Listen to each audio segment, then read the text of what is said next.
السلام عليكم ومرحبا بكم. ان شاء الله تكونوا في تمام الصحة والعافية. جبت لكم اليوم اقتراح خبز الدار للعيد، ان شاء الله يكتب ربي وخلنا من اهل الدنيا. خبز سهل بسيط، مكوناته سهلين وكاينين في كل دار، بلا حليب بلا بيض بلا خميرة حلويات بلا محسنات، سهل ماهل، طريقته بسيطة، السر كامل في طريقة الخدمة تاعو.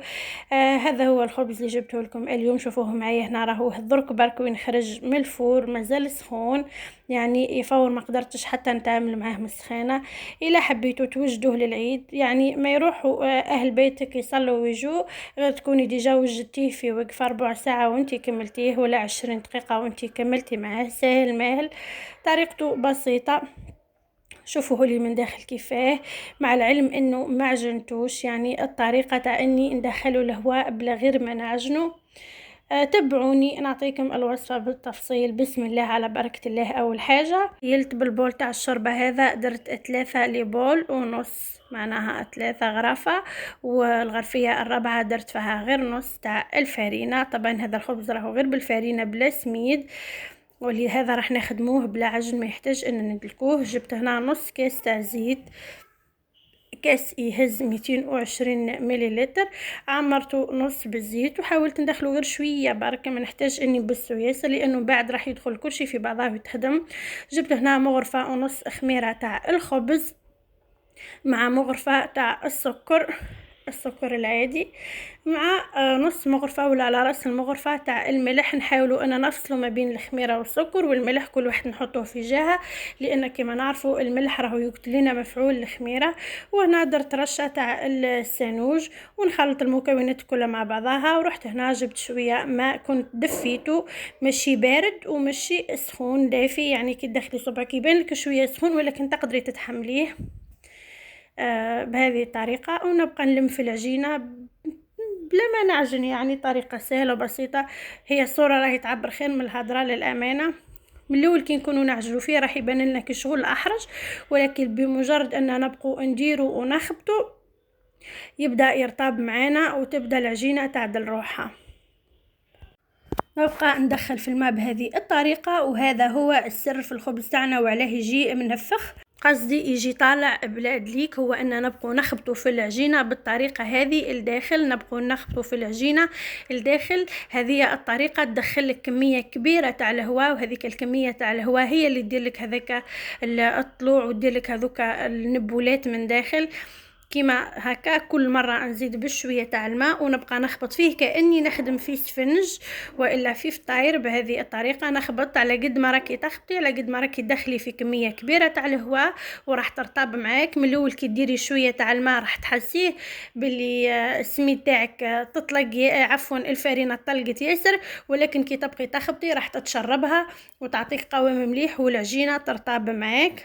بهذه الطريقة أخذ معها حوالي 10 دقائق ولا 8 دقائق وانتي ديري في هذه العملية. إن شاء الله بركة تكون واضحة الطريقة.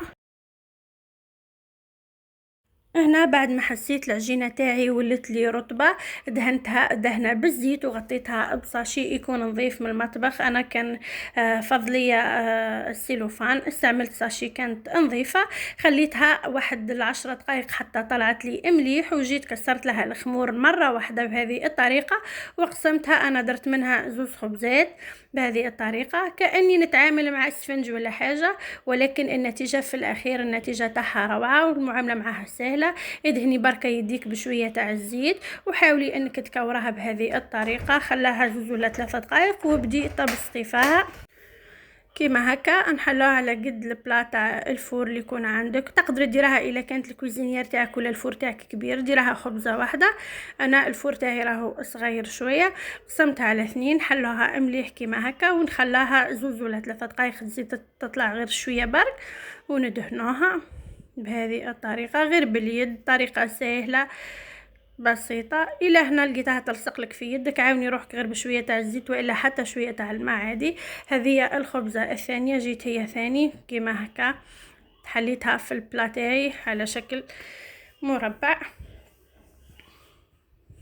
إلا وصلتي معي هنا أختي ما تنسيش ديري اشتراك وتفعلي زر الجرس باه يلحقك كل ما هو جديد إن شاء الله. هنا رحت جبت بيضة عندي خبطتها شوية ودرت عليها قطرة تاع الخل باه تروح لي هذيك الريحة القاصحة تاع العظام وإلى تاع البيض، ونجو ندهنو الخبز تاعنا. يعني الطريقة راهي سهلة مهلة بسيطة، السر كامل راهو في هذيك الدلك هذيك تاع انك تدخلي كمية كبيرة تاع الهواء باه يجيك الخبز تاعك طالع بلا مجهود وبلا تعب فقط. الباقي كل حاجة راهي سهلة. هنا بعد ما كملت رشيت عليها رشة تاع السنوج وديتها للفور الطيب، وجبت البلا ثاني هو ثاني ادهنته وخليته يزيد يطلع شوية ما بين طابت لي الخبزة الاولى. عاود رشيته هو ثاني وخليته. شوفوا هنا بعد ما يتفاعل شويه كيفاه يعود يدير لك انبابل، على قد ما تعطيه الوقت على قد ما راح تكون النتيجه هايله. انا درته في وقت ضيق ومع ذلك جاي هبل، يعني درته ما بين المغرب والعشاء وجاء ما شاء الله. يعني الى اعطيتيه الوقت راح يجيك احسن واروع من هكا. هنا بعد ما طابت جبتها قلبتها خرجت معايا بكل سهوله. للعلم البلاطو تاعي كنت دهنته غير بشويه تاع الزيت، هنا راهي مازالت سخونه اتصور. شوفوا لي كيفاه جت طالعه منفخه، يعني الله يبارك نتيجه تهبل. باذن الله انا راح نعتمده في العيد الى كتب ربي ان شاء الله. شوفوا لي من داخل ما قدرت حتى نتعامل معاه لانها كانت سخونه. هذا وين خرجت من الفور، وعلى قد ما تبرد راح تبقى مليحه. خليناها فطرنا منها الصباح وتعشينا منها جت ما شاء الله. شوفوا لي هنا مازال سخون ومع ذلك قاعده نحرك فيه كيما هكا وما تعجنش. راني حاولت نقرب للصوره على قد ما نقدر باه تشوفوا النتيجه كانه بونج. يعني النتيجه ما شاء الله، ننصحكم تجربوها. شوفوه لي من داخل.